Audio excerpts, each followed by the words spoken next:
Doctor Baba Saheb Ambedkar open university.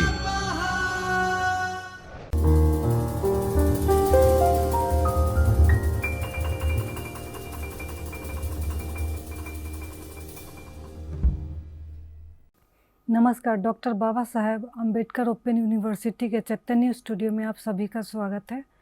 मैं Neetu Singh, assistant professor in special education, BEd special education के paper SESV 01 assessment and identification of needs के block 3 suggestion and needs for visual impairment पर आज हम चर्चा करने वाले हैं। इसमें इंट्रोडक्शन है। जो दृष्टिहीन बच्चे हैं या जो टोटली ब्लाइंड हो चुके हैं, उनके सामाजिक सीखने की जो गति है, भाषा सीखना, ग्रॉस मोटर डेवलपमेंट है, उस पर किस तरह से प्रभाव डालती है, उनकी जो डिसेबिलिटी है वो, और किस तरह से हम बच्चे को सिखा सकते हैं, यही सारा है इस ब्लॉक में। जैसे प्रारंभिक समय दृष्टिहानि वाले बच्चों को डिले मोटर डेवलपमेंट हो सकता है, भाषा सीखने में देरी हो सकती है, जो उनका सामाजिक संज्ञात्मक विकास है, भावनात्मक विकास है, उसमें भी डिले हो सकता है। इस ब्लॉक का जो उद्देश्य है वो है नेत्रहीनों के मनोवैज्ञानिक प्रभावों के बारे में जानना, उनका जो ग्रोथ एंड डेवलपमेंट है वो किस तरह से विजुअल इम्पेयरमेंट के कारण प्रभावित होता है, दृष्टि को प्रभावित करने वाले अलग अलग जो कारक है उसके बारे में जानना, जो हम उनको इंस्ट्रक्शंस देते हैं और परिवार के जो सदस्य है या समाज के जो लोग हैं, आर्थिक स्थिति है, किस तरह से उन पर प्रभाव डालेगी, इसके बारे में ही हम चर्चा करने वाले हैं। जो सबसे पहले है वो मनोवैज्ञानिक प्रभाव है। दृष्टिबाधित लोग हैं वो मनोवैज्ञानिक परिणामों से पीड़ित होते हैं, जिनका स्वास्थ्य और दिन प्रतिदिन जो डेली लिविंग स्किल्स है वो भी उनके कामों पे प्रभाव डालता है। उनमें आत्म अवधारणा, आत्मविश्वास या आत्मसम्मान की कमी हो जाती है, क्योंकि कई बार लोग बोलते हैं वह अपने घर के लोगों से अपने आप को कंपेयर करते हैं, तो लगता है कि हम ये काम नहीं कर पा रहे या हमसे नहीं हो पा रहा है, तो उनमें जो अपने प्रति जो सम्मान की भावना है या विश्वास है कि मैं ये कर सकता हूँ, कर लूँगा, उसमें कमी आने लगती है। हर इंसान की वृद्धि और विकास पर और उनके जीवन के हर चरणों में मनोवैज्ञानिक प्रभाव है, या जो हमारे इन्वायरमेंट के आसपास का जो वातावरण है, वातावरण में परिवर्तन होता है, उससे जुड़े जो भी प्रभाव है वो उस पर असर करती है। मानव वृद्धि और विकास में 3 प्रकार के मनोवैज्ञानिक प्रभाव होते हैं। जो सबसे पहला है वो विकास के विभिन्न चरण, जो डेवलपमेंट के स्टेजेज है, अलग अलग स्टेज है, उस पर प्रभाव डालती है। दूसरा है व्यक्तियों में अंतर। हर व्यक्ति एक दूसरे से अलग होता है, अपने आप में अलग होता है, उनकी क्षमता अलग होती है, तो इससे भी प्रभाव पड़ता है। तीसरा है अवसरों में अंतर। कितना एक बच्चे को कितना अपॉर्चुनिटी या उनके फैमिली बैकग्राउंड कैसा है, उससे असर पड़ता है। जैसे कि अगर कोई गरीब घर से है तो उनको जो एड्स एंड अप्लाइंसेज है उसमें देरी से उनको प्राप्त हो सकता है, या एड्स एंड अप्लाइंसेज के लिए उनको ज़्यादा स्ट्रगल करना पड़ सकता है। लेकिन जो संपन्न परिवार के बच्चे हैं उनको वो ईजिली अवेलेबल हो जाता है। तो यहाँ पे जो अवसर है, अपॉर्चुनिटी है, उसमें भी डिफरेंसेस आ जाते हैं। जो हम सबसे पहला देखेंगे वो है विकास में विभिन्न चरण।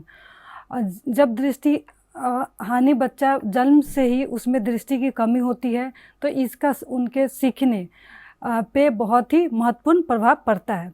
दृष्टि हानि विकास के सभी क्षेत्रों को प्रभावित कर देता है। जब एक छोटा बच्चा घर में जन्म लेता है और एक नॉर्मल समान बच्चा है, तो दोनों के डेवलपमेंट में ही बहुत बड़ा अंतर हो जाता है। जो समान बच्चे हैं वो बहुत सारी चीज़ें देख के, अनुकरण करके, कॉपी करके सीखते हैं, लेकिन जो विजुअल इम्पेयर बच्चे हैं उनके साथ ऐसा नहीं हो पाता है, वो ऐसा कर नहीं पाते हैं क्योंकि चीज़ों को वो देख नहीं पा रहे। सामाजिक विकास प्रभावित होता है क्योंकि बच्चे जो है संकेत या जो नहीं देख पा रहे हैं, आप उनको संकेत दे रहे हो, नॉन वर्बल है या पिक्चर से देख के सीखते हैं, उस तक उनकी पहुंच बहुत नहीं होती है। और लो विजन बच्चे, उनके पास बहुत कम उस तक पहुंच पाते हैं, तो इसकी वजह से वो उनको सीखने में डिले हो जाता है और निरंतर सामाजिक संपर्क कम होने लगती है। उससे उनका जुड़ाव धीरे धीरे कम होने लगता है। दृष्टि की हानि मोटर विकास को भी प्रभावित करती है, क्योंकि बच्चे को उस ओर बढ़ने के लिए कोई प्रेरित नहीं करता है।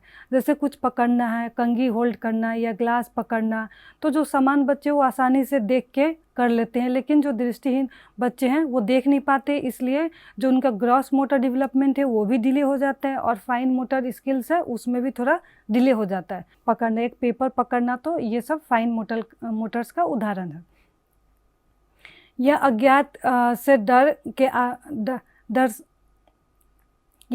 के डर से आगे बढ़ने के लिए अवरोध का कारण बनता है, क्योंकि वो देख नहीं पाते हैं तो वो ये सोचते हैं कि हम आगे चलेंगे तो गिर जाएंगे या टकरा जाएंगे या चोटें लगेगी, तो इस वजह से भी वो एक जगह अगर बैठा दिए हैं पेरेंट्स तो वहीं पे बैठे हुए हैं, मूवमेंट उनका बहुत ही कम हो जाता है।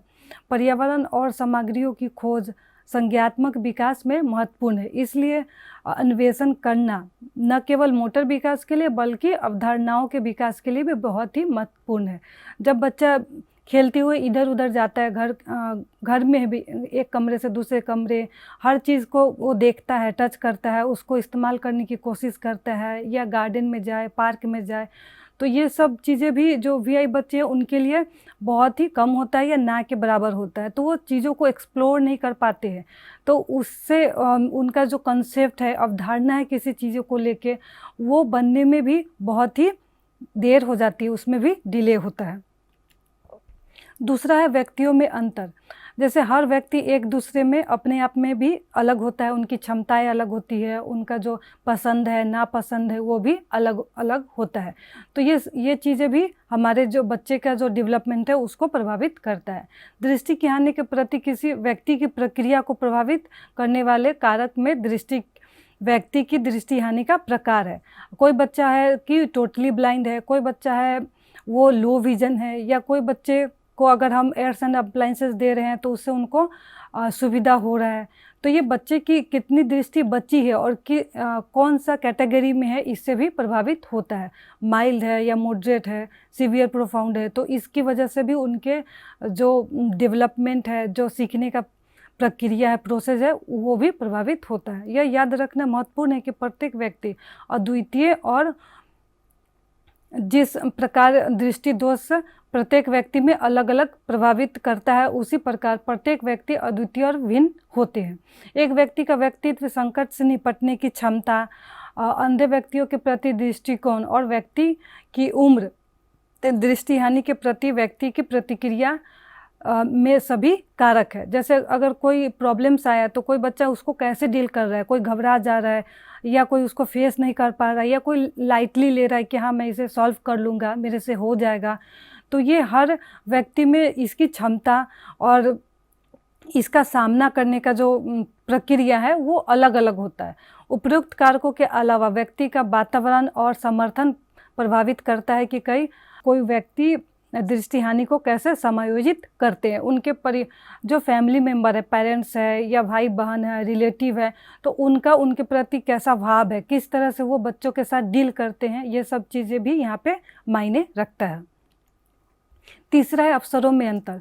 व्यक्तित्व, बुद्धि, पृष्ठभूमि और अन्य क्षमताओं की उपस्थिति सभी के लिए अलग अलग होता है। स्वभाव और व्यक्तिगत विशेषताएं अनुकूल कार्यों में सुविधा और हस्तक्षेप कर सकती है। अगर कोई चीज़ हमारे अनुसार नहीं हो रहा है तो हम उस चीज़ों को किस तरह से डील करें। जैसे जैसे एक दृष्टिबाधित बच्चा बड़ा होता है, हालांकि तीक्ष्ण स्थिर रह सकता है, दृष्टि कार्य में सुधार होने लगता है, क्योंकि वे धीरे धीरे सीखते हैं कि जो उनकी बची हुई दृष्टि है उसका हम कैसे उपयोग करें। दोस्तों या परिवार के सदस्य दृष्टिबाधित की मदद करना या सहयोग करने के लिए उत्साह होना बहुत ज़रूरी है कि हम उनको सपोर्ट करें। अगर कोई कार्य नहीं उनसे हो पा रहा है तो वहाँ पे हम उनको बताएं। पर्यावरण कारकों में परिवार और मित्र सहायता प्रणाली, आय और सामुदायिक संसाधन शामिल है। जो रिसोर्सेज है, जो हमारे सोशल रिसोर्सेज है या हमारे समाज में है, जैसे स्कूल है वो बैरियर फ्री है कि नहीं, बाहर अगर बच्चा जा रहा है तो जो घूमने की जगह है वहाँ पे रैंप बनी हुई है कि नहीं, जो टॉयलेट है वो जो स्पेशल चाइल्ड है उनके लिए फ्रेंडली है कि नहीं। तो ये सब जो संसाधन है वो उनके अनुकूल या उनके सुविधा के लिए है कि नहीं। तो ये पर्यावरण का जो कारक है वो भी उनके डेवलपमेंट पे प्रभाव डालती है। फिर है दृष्टि क्षति को प्रभावित करने वाले कारक। इसमें जो पहला है वो आयु सीमा। आमतौर पर दृष्टि क्षति के लिए कोई निश्चित आयु नहीं होता है, कभी कभी बचपन से ही होता है, कभी हमारे पास दृष्टि थी लेकिन बाद में किसी बीमारी या किसी दुर्घटना के कारण हम दृष्टिहीन हो गए हैं, तो ऐसा भी होता है। तो और किसी भी कारण से जीवन के किसी भी चरण में दृष्टि क्षति हो सकती है। दूसरा है देखने की क्षमता। देखने की क्षमता में जो पहला है वो दृष्टि की पूर्ण अनुपस्थिति है, और दूसरा है दृष्टि तीक्ष्णता से अधिक नहीं, जो 6/60 या 20/200 है, जो स्नेल चार्ट के अनुसार है, वो हमारे बेहतर आँख में। और तीसरा है दृष्टि के क्षेत्र की सीमा 20 डिग्री या 72 का कोण अंतरित करना। ये हमने जो विजुअल इम्पेयरमेंट का जो परिभाषा है उसमें भी हमने ये देखा था। तीसरा है दृष्टि क्षति के प्रकार। दृष्टि क्षति के प्रकार फिर 2 प्रकार होते हैं, एक है जो टोटली ब्लाइंड है और दूसरा है वो लो विजन है, अल्प दृष्टि है। फिर दृष्टि क्षति के कारण, ये भी हमने पिछले क्लासों में किया है। दृष्टि क्षति के क्या क्या कारण हो सकते हैं, जैसे क्रॉस्ड आई है, मायोपिया है, नाइट ब्लाइंडनेस है, कैटरेट है, ग्लूकोमा है। ये सारे जो कारण है, या कभी हमारे सर में चोट लग गई या आँखों में चोट लग गए या कोई और बीमारी के साइड इफ़ेक्ट है, तो इस वजह से भी हम जो बच्चे हैं या व्यक्ति उनमें दृष्टिहीनता हो सकती है।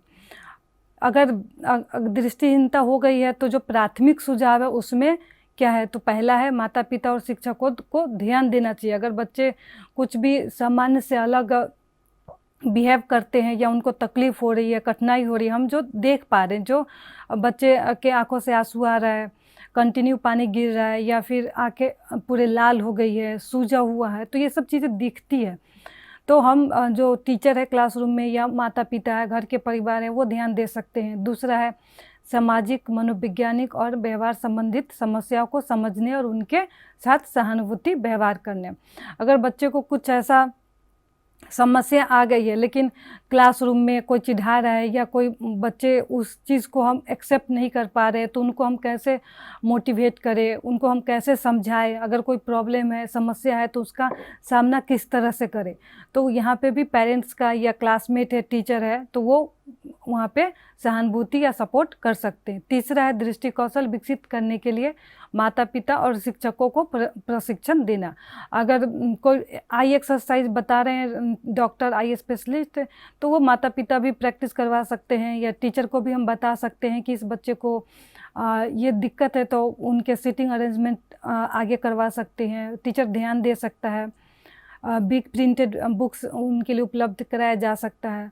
चौथा है अभिविन्यास और गतिशीलता प्रशिक्षण देना। इसमें ओरिएंटेशन एंड मोबिलिटी का ट्रेनिंग देना कि बच्चे लॉन्ग कैन के सपोर्ट से या साइटेड गाइड टेक्निक के तरीके से वो क्लासरूम में आ जा सके, उनके लिए जो मोबिलिटी है वो आसान हो जाए। और पांचवा है अनुवंशिक परामर्श प्रदान करना। तो ये पेरेंट्स परामर्श या काउंसलिंग ले सकते हैं या करवा सकते हैं। फिर है पारिवारिक, सामाजिक, आर्थिक स्थिति। इसमें जो हमारा पारिवारिक और आर्थिक है, भाई बहन का प्रभाव। अगर कोई दृष्टिहीन बालक है तो उनके भाई बहन का कैसा उसके प्रति कैसा रवैया है, या भाई बहन उसको उन पे क्या प्रभाव है, और वो बच्चे के साथ कैसे डील करते हैं। दूसरा है परिवार के अन्य सदस्य का प्रभाव, जैसे दादा दादी है या कोई और रिलेटिव है, चाचा चाची है, तो घर में सारे लोग बच्चों के साथ कैसा बिहेव करते हैं, उनके साथ कैसा बर्ताव करते हैं। जैसे एग्जाम्पल के लिए ले लीजिए, अगर कोई बच्चे को कहे कि तुम तो अंधे हो, तुम कुछ कर नहीं पाओगे, पढ़ लिख नहीं पाओगे, तुम्हारा कुछ नहीं हो सकता, तो इससे बच्चे पे निगेटिव इफेक्ट पड़ता है। ऐसा हमें नहीं करना चाहिए, बल्कि बच्चे को प्रोत्साहित करना चाहिए कि आप कर सकते हो, पढ़ाई लिखाई कर सकते हो, खेलकूद कर सकते हो, जैसे एक सामान्य बालक करता है। परिवार पर समाज का प्रभाव। अगर परिवार में कोई ऐसा बच्चा होता है तो उनका समाज में लोग क्या कहेंगे, इस चीज़ का भी उनके ऊपर डर बना रहता है। या बच्चे को बाहर नहीं लेके जाना, किसी समारोह में, शादी है या कोई फंक्शन, फैमिली फंक्शन है, तो वहाँ पे नहीं लेके जाना, कोई हमें बोल देगा कि तुम्हारा बच्चा तो ऐसा है। तो ये और इन परिवारों को दूर करना या इनसे कटे कटे रहना, तो ये सामाजिक प्रभाव है। चौथा है पति पत्नी के बीच तनावपूर्ण वातावरण। कई बार अगर ऐसी स्थिति आती है तो हस्बैंड वाइफ में भी तनावपूर्ण स्थिति हो जाती है। कई बार हस्बैंड ब्लेम करने लगते हैं कि तुम्हारी वजह से हुआ, या फिर पत्नी पति पे। तो हस्बैंड वाइफ में भी जो रिलेशनशिप है वो बिगड़ने लगता है। और पाँचवा है आर्थिक प्रभाव। अगर कोई चीज़ की पूर्ति आर्थिक रूप से अगर फाइनेंशियली उनका अच्छा नहीं है, तो एयर्स एंड अप्लायंसेस खरीदना है या कुछ बच्चे को पढ़ाना लिखाना है, तो आर्थिक अभाव के कारण बच्चा नहीं कर पाता या पेरेंट्स देने में सक्षम नहीं हो पाते हैं। फिर हमारा आता है दृष्टि वृद्धि और विकास में निहितार्थ। इसमें जो पहला है शारीरिक विकास, बच्चा का शारीरिक विकास भी इससे प्रभावित होता है। दूसरा है भाषा विकास, जो बच्चे का बोलने का है, लैंग्वेज डेवलपमेंट है, वो भी डिले हो जाता है। फिजिकल डेवलपमेंट भी डिले होता है। फिर सामाजिक विकास, सोशल है, अगर किसी बच्चे से इंटरेक्ट करना है, किसी दूसरे बच्चों के साथ जाके खेलना है, तो ये भी प्रभावित होता है। फिर है भावनात्मक और ज्ञान संबंधी विकास, जो अदर है, रीजनल स्किल है, प्रॉब्लम सॉल्विंग स्किल है, ये सारे बच्चे का प्रभावित होने लगता है। सबसे पहले जो हम देखेंगे वो है शारीरिक विकास के सिद्धांत। पहला है इसमें शारीरिक विकास तंत्रिका और पेशियों की परिपक्वता पर निर्भर करता है। जो हमारे मसल्स है, बोन है, वो हमारा कितना स्ट्रॉन्ग है, उसकी कैपेबिलिटी कितनी है, उसके हिसाब से हमारा फिजिकल डेवलपमेंट होता है। दूसरा है बच्चे को सीखने के कौशल तब तक प्रदान नहीं किए जा सकता जब तक बच्चा परिपक्व रूप से तैयार ना हो। जैसे अगर हम बच्चे को एज के हिसाब से खिलौना या कोई चीज़ देते हैं, अब 2 साल के बच्चे को हम साइकिल तो नहीं देंगे कि वो साइकिल चला लेगा, तो उसके एज के अकॉर्डिंग हमें उसके लिए जो खिलौने हैं या जो कौशल सिखाना है, जैसे बॉल फेंकना या कैच करना, स्लाइडिंग करना, झूला झूलना, तो ये सब जो है स्किल्स है, वो बच्चा धीरे धीरे और अपने एज के हिसाब से सीखता है।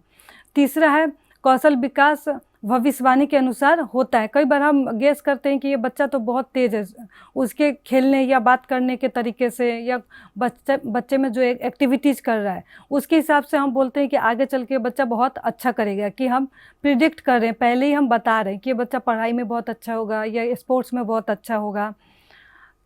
चौथा है शारीरिक विकास के मानक स्थापित होते हैं। जो फिजिकल डेवलपमेंट है उसका माइलस्टोन है कि बच्चा जैसे 1 महीने के अंदर में वो थोड़ा सा पलटेगा, 6 महीने में वो अपने घुटनों के बल चलेगा, 8 महीने में वो बैठने लगेगा, तो ये डेवलपमेंट माइलस्टोन है। तो वो स्थापित है, उसके अनुसार बच्चे एक्टिविटीज़ करते हैं। अगर इससे थोड़ा सा भी इधर उधर हो या जो डेवलपमेंट माइलस्टोन है उसको बच्चा नहीं कर पा रहा है, तो हमें ध्यान देना है कि ऐसा क्यों नहीं कर पा रहा है। 5वां है विकास में व्यक्ति भिन्नता होती है।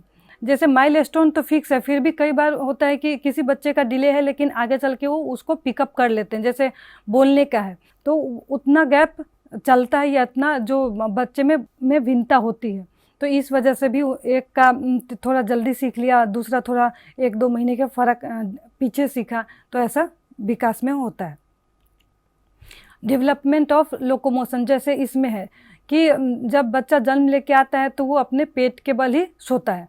फिर 1 महीने का बच्चा होता है तो अपना चिन ऊपर करता है। फिर 2 महीने का होता है तो अपना चेस्ट अप करता है। तीसरे महीने में वो रिच एनिमीज, जैसे कि वो आगे की तरफ सोए आगे की तरफ घसकने लगता है या फिर नीचे की तरफ घसकने लगता है। फिर 4 महीने में है कि वो अगर आप उसको गोद में बैठाते हो तो वो आराम से बैठता है, क्योंकि उसका नेक होल्डिंग है वो भी 3 महीने में कंप्लीट होता है। तो आप उसको अगर गोद में होल्ड करके बैठाओ तो वो आराम से बैठ लेगा। 5वें महीने में sit on lap, grasps object, कोई चीज़ अगर आप उसको दे रहे हो, खिलौना है, छोटा बॉल है या छोटी खिलौने है, झुनझुना है, तो वो बच्चे आराम से पकड़ लेते हैं। 6 महीने में है sit on high chair, grasps dazzling objects, कोई चम्मच है या कुछ है तो उसको लेके बजाने लगना। आराम से आप चेयर पे बैठा दे रहे हो, आगे से बंधा हुआ है, गिरने का डर नहीं है, तो बच्चा आराम से बैठ जाता है। 7वें महीने में वो बच्चा आराम से अपने आप ही बैठते हैं। उसके बाद 8 मंथ से स्टैंड विथ हेल्प, अगर आप उसको बच्चे को हाथ होल्ड किए हुए तो वो पकड़ के, या चेयर है, सोफ़ा है तो उसको पकड़ के आराम से वो अपने आप ही खड़े हो जाएंगे। 9th month stand holding furniture, जैसे वो सोफ़ा पकड़ के बच्चा खड़ा हो गया, फिर एक स्टेप डालेगा वो, फिर अपने आप बैठ जाएगा, तो वो चलने का प्रैक्टिस करने लगते हैं। 10 मंथ क्रीपिंग, जो चलते चलते बच्चा फिर कुछ सामान देखा और वहाँ पे खड़ा हो गया। 11th मंथ में है वॉक व्हेन लीड, आप दोनों हाथ बच्चे का पकड़ के चलने का प्रैक्टिस करवा रहे हो, तो बच्चा चल रहा है। कई बार 12 महीने कंप्लीट होते बच्चा अपने आप भी चलने लगते हैं। तो ये सारा जो डेवलपमेंट है वो बच्चे में, किसी बच्चे में जल्दी और किसी बच्चे में थोड़ा डिले, 1-2 महीने का फ़र्क या 20 दिन का फ़र्क ऐसा चलता है। 12 months pull to stand by furniture, जैसे 12 महीने का बच्चा हुआ है तो वो फर्नीचर पकड़ के अपने आप ही खड़ा हो जा रहा है। 13 मंथ क्लाइंब स्टेयर स्टेप्स, जो सीढ़ियाँ है उस पे बच्चा चलने लगता है। कई बार आप लोगों ने देखा भी होगा कि कोई घर में नहीं है तो बच्चा सीढ़ी उतर के ही नीचे चला गया, या फिर सीढ़ी पे चढ़ के ऊपर चला गया। 14 मंथ स्टैंड अलोन, खुद से बिना किसी सपोर्ट के बच्चा खड़ा है और चल भी पा रहा है। 15 मंथ वॉक अलोन, वहाँ पे कोई नहीं है, पेरेंट्स नहीं है, फिर भी बच्चा अकेले चल पा रहा है। तो ये हमारा डेवलपमेंट ऑफ लोकोमोशंस है। फिर नेक्स्ट है कौशल विकास में अवरोध, जैसे अब इसमें क्या क्या बाधाएं आ सकती है। पहला है धीमा शारीरिक विकास, जो फिजिकल डेवलपमेंट है वो डिले हो सकता है। इसमें समय से पहले पैदा होना या कुपोषण होना। तो अगर 9 मंथ से पहले भी बच्चा या उनका डिलीवरी हो जाती है तो भी उनमें डेवलपमेंट डिले हो सकता है। या फिर अगर कुपोषण है, या फिर गर्भ अवस्था के दौरान शराब या नशीली दवाओं का उपयोग अगर मदर ने किया है तो। शारीरिक पोषण या उपेक्षा, अगर बच्चा का वज़न कम है डिलीवरी के टाइम तो भी डेवलपमेंट है वो डिले हो सकता है। या फिर कई बार है कि बच्चे को हम रखें, कुछ सिखा नहीं रहे हैं, ऐसी कमरे में एक जगह रख देते हैं डेली, तो उनका आप बच्चे को एक्टिव नहीं करोगे और उसके साथ खेलोगे नहीं, बात नहीं करोगे, उसको बाहर नहीं लेके जाओगे तो बच्चा कुछ नहीं सीख पाएगा। प्रवेश के दौरान ऑक्सीजन की कमी, अगर डिलीवरी के दौरान, डिलीवरी होने के टाइम भी अगर ऑक्सीजन की कमी है तो भी ये दिक्कत आ सकती है। अगर बर्थ क्राई डिले है तो भी ये कमी हो सकती है। और भी अलग अलग है, इसमें समस्याएं हो सकती है। दूसरा है उम्मीदें, हर बच्चे की अपनी सीमाएं होती है। जैसे हर व्यक्ति में सीखने का, करने का हर तरीका अलग अलग होता है। तो कई बार जो माता पिता है वो ज़्यादा उम्मीद लगा लेते हैं कि हमारा बच्चा तो ऐसा कर लेगा, वैसा कर लेगा, लेकिन अगर उम्मीद पे बच्चा नहीं हो पाता है या नहीं कर पाता है तो उस टाइम माता पिता वो निराश हो जाते हैं, या फिर बच्चे से अच्छे से बात नहीं करते, मोटिवेट नहीं करते। तीसरा है महत्वपूर्ण कौशल सीखने में विफलता, अगर बच्चा कौशल सीखने में विफल रहता है तो यह सामाजिक विकास में समस्याओं को जन्म दे सकता है। जैसे अगर एग्ज़ाम में कम मार्क्स आए तो भी बच्चा सोचेगा कि मैं फ़ेल हो गया हूँ, समाज में बताने में उसको शर्म आ रही है, या पेरेंट्स के डांटने का डर है। तो ये सारे फैक्टर है वो भी उसके कौशल में सीखने में प्रभाव डालते हैं। फिर आता है हमारा भाषा विकास। भाषा अभिव्यक्ति का एक रूप है। भाषा के द्वारा ही हम एक दूसरे से बात करते हैं, या हम एक दूसरे के विचारों को समझते हैं, अपने भावनाओं को बता सकते हैं, या दूसरे के भावनाओं को समझ सकते हैं। अगर भाषा ना हो तो हम किसी एक दूसरे के साथ कम्युनिकेट करने में हमें बहुत परेशानी होगी। बोलने सीखने के लिए 3 कार्य केंद्रीय है। पहला है वो शब्दावली, शब्दों की रचना। दूसरा है शब्दों का उच्चारण सीखना, प्रोनाउंसिएशन। तीसरा है शब्दों को व्याकरणिक रूप से सही वाक्य में जोड़ना, जो ग्रामर या व्याकरण के हिसाब से सही होना चाहिए। स्त्रीलिंग पुल्लिंग, सिंगुलर प्लूरल है, या फिर कहाँ पे कॉमा, कहाँ पे फुल स्टॉप लगना चाहिए, कहाँ पे क्वेश्चन मार्क होना चाहिए। बच्चे के बोलने से पहले संचार के 4 आवश्यक तत्व है। पहला है रोना, दूसरा है इशारे, तीसरा है विस्पर, फुसफुसाना, जैसे हम एक कान बहुत धीरे धीरे या एक दूसरे के कान में बातें करते हैं। और चौथा है भावात्मक अभिव्यक्ति, जो अपने भावों को कैसे व्यक्त करना है। फिर है हमारा stages of first language development. बच्चे में जो लैंग्वेज डेवलपमेंट के क्या क्या स्टेजेज है, जैसे 0 to 2 months का जो है क्राइंग, बच्चा सिर्फ रोता है, कुछ भी हो वो रो के ही बताएगा, उसको भूख लगी है तो भी रोएगा, दर्द हो रहा है तो भी रोएगा। फिर दूसरा है 2 4 months कूलिंग, एक्सप्रेस सेटिस्फेक्शन और प्लीजर, जैसे कुछ उसको अच्छा लग रहा है तो ऐसे करके साउंड निकालेगा अपने अपने मुंह से। फिर है नेक्स्ट हमारा 4 से 9 महीने का बबलिंग, गार्लिंग, चेंजिंग टू इकोलेटिक बबलिंग, जैसे बाबा मम्मा ऐसे करके बच्चा साउंड निकालता है और उनको ऐसा साउंड निकालने में बहुत अच्छा लगता है, बहुत मज़ा आता है। फिर 9 to 18 month one word utterance refer to people and object in babies life, जैसे मम्मा या पापा एक वर्ड सीखेगा, या दादा, जो बच्चे को बहुत अच्छा लगता है या जो बच्चे के बहुत करीब है। फिर हमारा नेक्स्ट है 18 to 2 years, 2.5 years, two words utterance the beginning of syntax expanding to 3 words utterance allow for more communicative functions, communicating, negating, requesting and questioning। जैसे बच्चा कुछ मांग रहा है, दूध दो, पापा आ गए, या और चाहिए, या फिर बोलेगा गिर गया, या क्यों है, हर चीज़ पे कुछ आप बताओगे तो बोलेगा ऐसा क्यों है, तो ये सब बच्चा बताने लगता है या फिर पूछने भी लगता है, कम्युनिकेट करने लगता है। फिर 2.5 years to 4 years telegraphic stage है, SVO expand syntax and vocabulary, omit की grammatical markers and function words, जैसे बताएगा कि आज हमने रोटी खाया या ब्रेड खाया, तो एक पूरा सेंटेंस बच्चा बोलने लगता है कि मैं खेलने गया, या मैं खेलने जाऊंगा पार्क में, या मैंने साइकिल चलाई, तो पूरा एक वर्ड बच्चा बताने लगता है।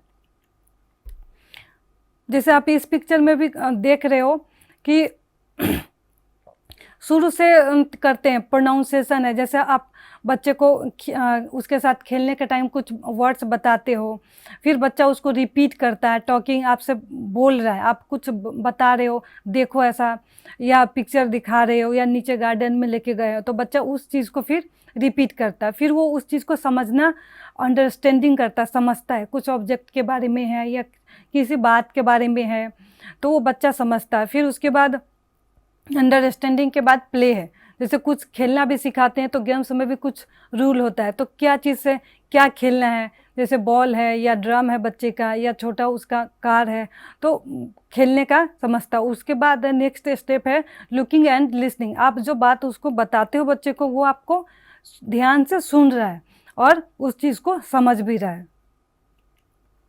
फिर ये भाषा सीखने के लिए आवश्यक चरण निम्नलिखित है। पहला है मानसिक तैयारी, जो मानसिक रूप से बच्चा तैयार है। दूसरा है शारीरिक तैयारी, जो उसका अपेयरेंस या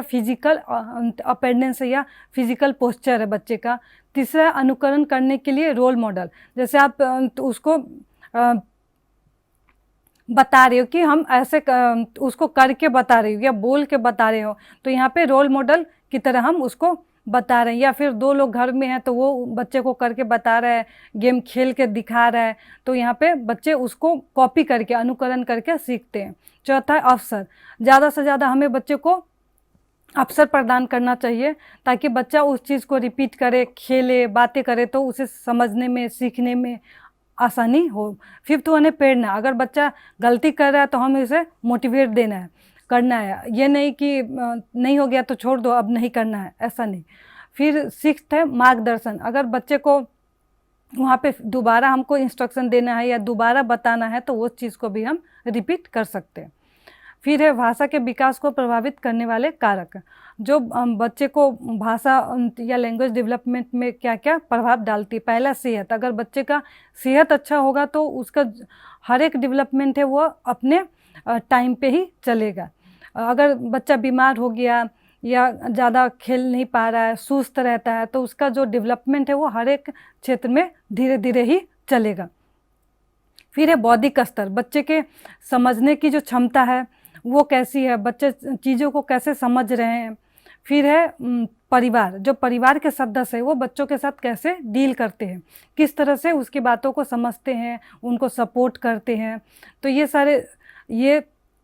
सारे जो फैक्टर है वो बच्चे के भाषा के विकास के लिए प्रभावित करते हैं।